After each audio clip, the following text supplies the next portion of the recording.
ಸ್ನೇಹಿತರೆ, ರಾಜ್ಯದ ಮುಖ್ಯಮಂತ್ರಿ ಬದಲಾವಣೆ ವಿಚಾರಕ್ಕೆ ಸಂಬಂಧಪಟ್ಟಂತೆ ಸದ್ಯಕ್ಕೆ ಒಂದು ರೀತಿ ಬ್ರೇಕ್ ಬಿದ್ದಂತೆ ಕಂಡು ಬರ್ತಾ ಇದೆ. ಸ್ವತಃ ಡಿ ಕೆ ಶಿವಕುಮಾರ್ ದೆಹಲಿಯಲ್ಲಿ ನಿಂತು ಯಾವಾಗ ಕಾಂಗ್ರೆಸ್ನ ಹೈಕಮಾಂಡ್ನ ಒಂದು ಆಶೀರ್ವಾದ ಇರೋವರೆಗೂ ಕೂಡ ಸಿದ್ದರಾಮಯ್ಯನವರೇ ಮುಖ್ಯಮಂತ್ರಿಯಾಗಿ ಮುಂದುವರಿತಾರೆ ಅನ್ನುವ ಹೇಳಿಕೆಯನ್ನು ಕೊಟ್ಟರು. ಅದಾದ ನಂತರ ಕಾಂಗ್ರೆಸ್ನಲ್ಲಿದ್ದಂತಹ ಒಂದು ರೀತಿಯ ಗೊಂದಲಕ್ಕೆ ಬ್ರೇಕ್ ಬಿದ್ದಿದೆ ಅಂತಲೇ ಹೇಳ್ಬೋದು. ಡಿ ಕೆ ಶಿವಕುಮಾರ್ ಇಂಥ ಹೇಳಿಕೆಯನ್ನು ಕೊಟ್ಟರೂ ಕೂಡ ಸಿದ್ದರಾಮಯ್ಯ ಬಣದಲ್ಲಿ ಒಂದು ರೀತಿ ಆತಂಕ ಅಂತೂ ಕಾಣ್ತಾ ಇದೆ.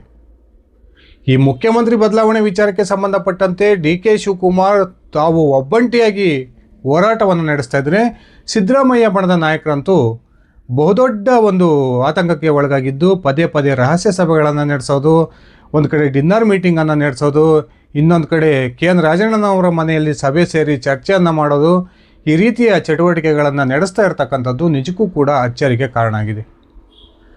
ಮೇಲ್ನೋಟಕ್ಕೆ ಕಾಂಗ್ರೆಸ್ನಲ್ಲಿರ್ತಕ್ಕಂಥ 135ಕ್ಕೂ ಹೆಚ್ಚು ಶಾಸಕರ ಪೈಕಿ ಸದ್ಯಕ್ಕೆ ಸಿದ್ದರಾಮಯ್ಯನವರ ಕಡೆ ಕಾಂಗ್ರೆಸ್ನ 90ರಿಂದ 95 ಶಾಸಕರ ಬೆಂಬಲ ಇದೆ.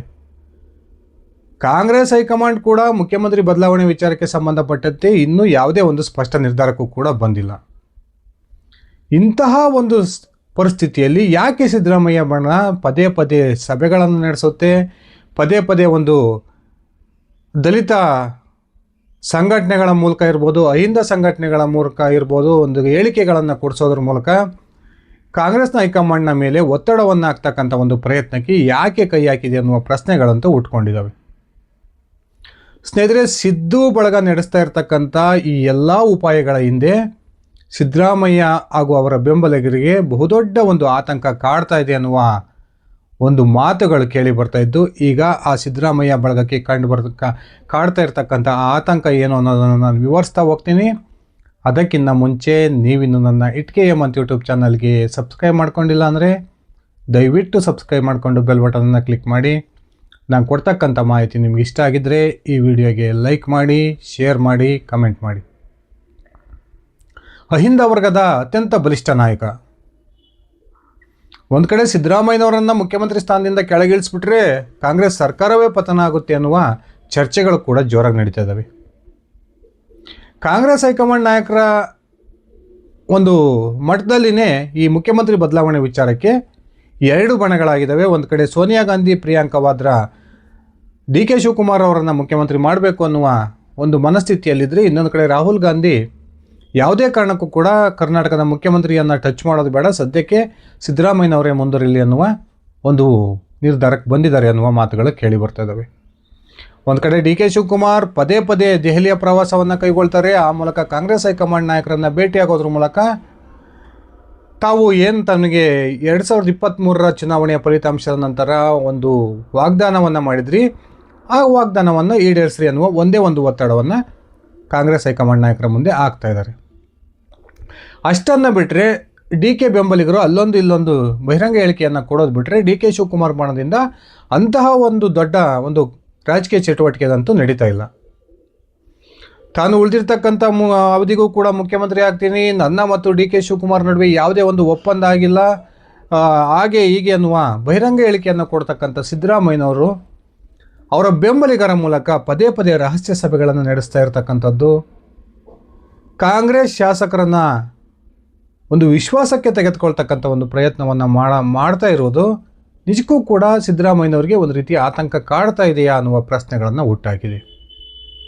ಎಸ್ ಸ್ನೇಹಿತರೆ, ಸಿದ್ದರಾಮಯ್ಯ ಅವರು ಬಹಿರಂಗವಾಗಿ ಹೇಳೋ ಪ್ರಕಾರ ಯಾವುದೇ ಒಂದು ರಾಜಕೀಯ ಒಪ್ಪಂದ ಆಗಿಲ್ಲ, ನಾನು ಮುಖ್ಯಮಂತ್ರಿಯಾಗಿ 5 ವರ್ಷಗಳ ಕಾಲ ಮುಂದುವರಿತೀನಿ, ನನಗೆ ಕಾಂಗ್ರೆಸ್ನ 90ರಿಂದ 95 ಶಾಸಕರ ಬೆಂಬಲ ಇದೆ ಅನ್ನುವ ಹೇಳಿಕೆಗಳನ್ನು ಬಹಿರಂಗವಾಗಿ ಕೊಟ್ಟರೂ ಕೂಡ ಸಿದ್ದರಾಮಯ್ಯನವ್ರಿಗೆ ಯಾಕೆ ಇಷ್ಟೊಂದು ಆತಂಕ?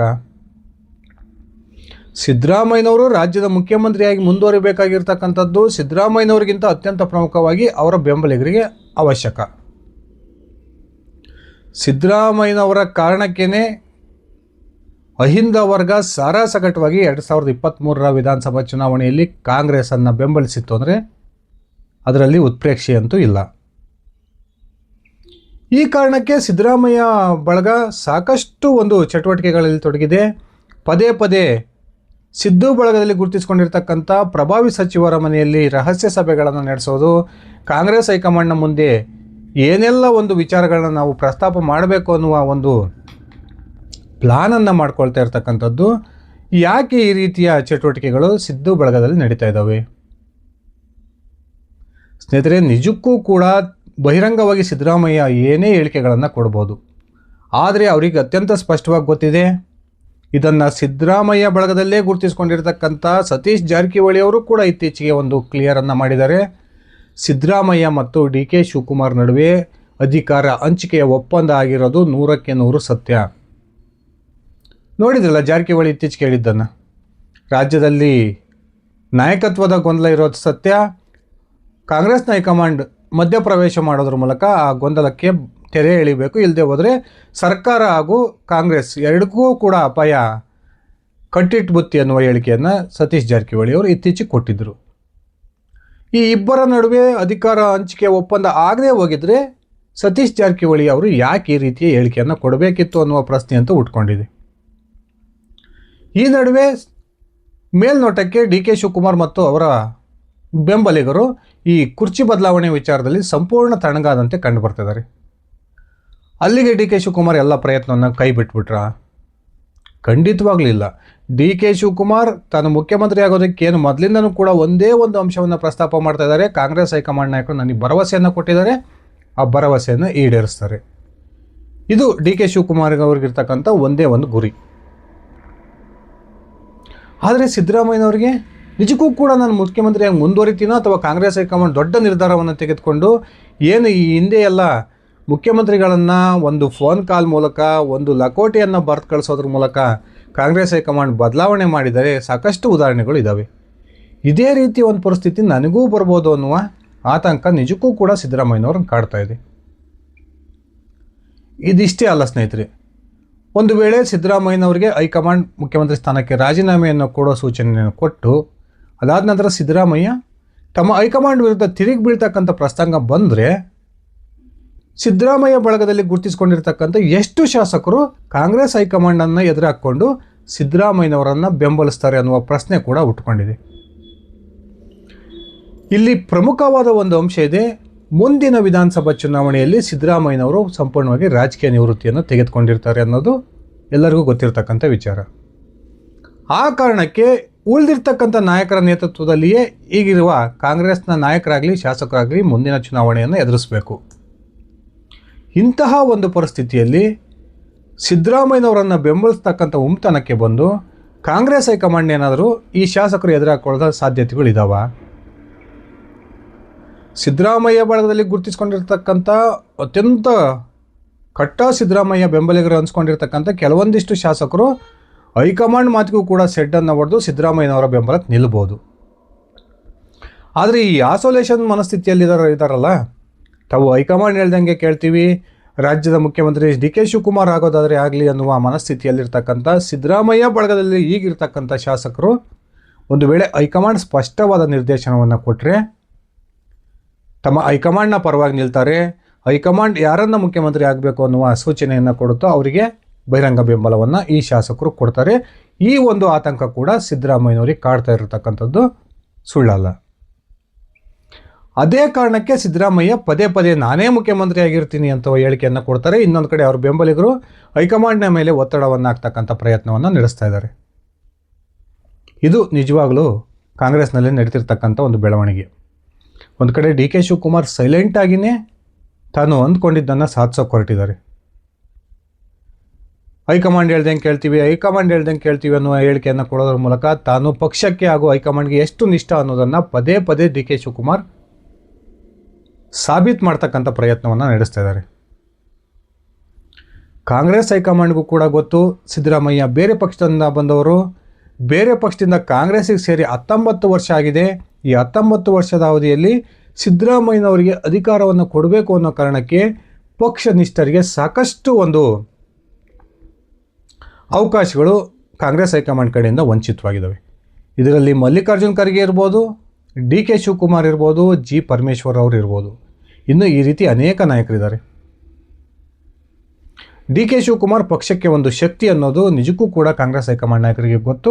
ಆ ಕಾರಣಕ್ಕೆ ಒಂದು ಸ್ಪಷ್ಟ ನಿರ್ಧಾರವನ್ನು ತೆಗೆದುಕೊಳ್ಬೋದು ಅನ್ನುವ ನಿರೀಕ್ಷೆಯಲ್ಲಿ ಡಿ ಕೆ ಶಿವಕುಮಾರ್ ಇದ್ದಾರೆ. ಇಲ್ಲಿ ಸಿದ್ದರಾಮಯ್ಯ ಮತ್ತು ಅವರ ಬೆಂಬಲಿಗರಿಗೆ ಕಾಡ್ತಾ ಇರತಕ್ಕಂಥ ಎರಡು